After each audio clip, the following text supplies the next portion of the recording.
Happy New Year. I'm Dr. Marcia Sirota, and today I want to talk about being a kindness warrior. So what is a kindness warrior? Some big examples are Dr. Martin Luther King Jr. and Mahatma Gandhi. These are people who wanted to change the world, but they wanted to do it with love as opposed to with violence. But there are a lot of smaller examples that we can see every day. For example, if we go into a grocery store and the clerk at the checkout counter is very grumpy, and instead of being grumpy in return, we give them a smile and we ask them how their day is going. What's going to happen is that clerk is most likely going to smile back at us. And then not only that, but for the rest of the day, they're going to be smiling at all the customers who come along. So there's also a ripple effect of our being a kindness warrior. Now, being a kindness warrior does not mean being a doormat or allowing somebody to be abusive. It's not someone who is trying too hard to please or be too nice. Being a kindness warrior really is informed by the concept of ruthless compassion, which brings together the concepts of loving kindness and strength. So we're not going to tolerate disrespect.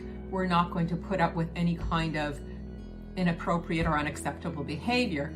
What we are going to do is choose to lead with love. We're going to choose to lead with caring and goodwill and understanding and tolerance rather than suspicion, resentment, paranoia, frustration, irritability. So for example, if we go to a family dinner and maybe we have some relatives who have differences of opinions around some of the ideas that are going around these days, whether it's about vaccinations or mask wearing or the politics these days, and instead of getting into an argument, we listen to one another. We lead with kindness and understanding and acceptance and tolerance. We listen, we have a dialogue, and we can agree to disagree. We don't have to, find common ground if there isn't any, but we can at least find peace and we can get along even if we disagree. And that kind of attitude can spread elsewhere. Let's say that one family member is so impressed by the way we were able to listen to them and not argue that maybe they're going to go into the world and feel a little bit more positive around other people who disagree with them. Instead of thinking that everyone who disagrees is a jerk, they might think of the way we had a conversation with them and start changing their ideas about people who don't look at things the same way as they do. So being a kindness warrior has a ripple effect. It spreads like wildfire and it really creates a different kind of a world, which is why we want to do it. We want to be kindness warriors because we want the world to be a better place. We want people to be more loving, more cooperative, more helpful, more friendly. We want people to be there for us when we are down and when we have difficulties, and not just our loved ones and our family, but everyone. For example, if we're going into a store and we're carrying a lot of bags, someone opens the door for us.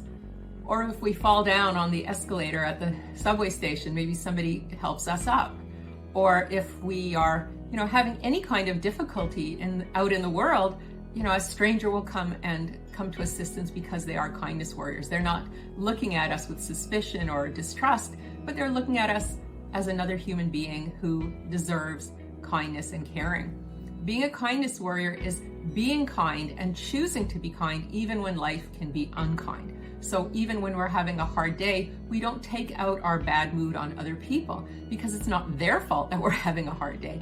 And even if they have done something to make us upset, there's no reason to hurt them because of it. We can tell them how we feel. We can tell them what they've done. And being a kindness warrior doesn't mean punishing the other person, but confronting them with respect and giving them the opportunity to see what they've done and to change if they want to.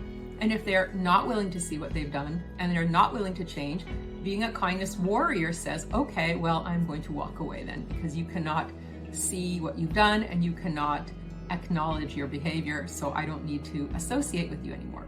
Being a kindness warrior does not mean that you tolerate anything that you don't like or that feels bad or feels wrong or feels uncomfortable. Being a kindness warrior just means leading with love, leading with an open heart, but also an open mind and open eyes. So you see the truth, you acknowledge what's really going on, and then you deal appropriately, but always from that place of loving kindness as opposed to suspiciousness or hostility or resentment. Being a kindness warrior can change the world and make it a better place, because imagine how everything would be if politicians respected one another and engaged in meaningful dialogue as opposed to just trying to attack and undermine one another. Imagine how our governments would run if politicians were respectful and had meaningful discourse as opposed to these horrible fights and arguments and just petty resistance just because the other person's on the different side. Imagine how the world would be if human beings were just kinder to one another on a day-to-day basis, instead of looking at a stranger and going, what do you want from me? Or what are you going to do to me? Assuming that the other person is a good person who just wants to live their life to the best of their abilities, just like we do. When we start having that attitude of loving kindness and being kindness warriors, that ripple effect really does change the world, and it will make the world so much easier to live in, and it will change everything. It will change the environment, it will change the political system, it will change the economic system, because being a kindness warrior means that we're more willing to share and more willing to distribute the resources more equitably.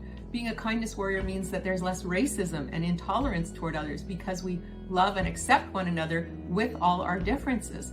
So can you imagine a world like that? I remember John Lennon's song Imagine, and being a kindness warrior really does imagine a better world for all of us. So I'm inviting all of you to think about the ways that you can become a kindness warrior in 2022. And please follow my blog, my newsletter, my YouTube videos, and my podcast to learn more about how to become a kindness warrior in the year to come.